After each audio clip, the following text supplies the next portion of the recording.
নমস্কার বন্ধুরা, আমি আজকে 6 মাসের উপরের বাচ্চাদের আরেকটা খাবারের ভিডিও নিয়ে চলে এসেছি। আমি আমার মেয়েকে 6 মাসের পর থেকেই এখনও পর্যন্ত মাঝে মধ্যেই সকালবেলায় সুজি খাওয়াই। এখানে আমি প্রথমে কড়াইয়ে 2 টেবিল চামচ সুজি নিয়ে নিয়েছি। তারপর লো ফ্লেমে এটাকে প্রায় 1 মিনিট ধরে নাড়াচাড়া করেছি।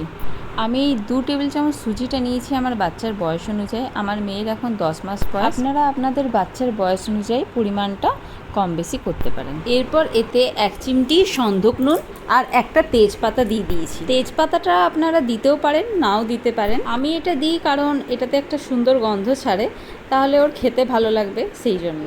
এরপর এতে আন্দাজ মতো ছোটো গ্লাসের 1 গ্লাস জল দিয়ে দিয়েছি। এতে আমি একদম অল্প পরিমাণ জ্যাগারি পাউডার দিয়েছি।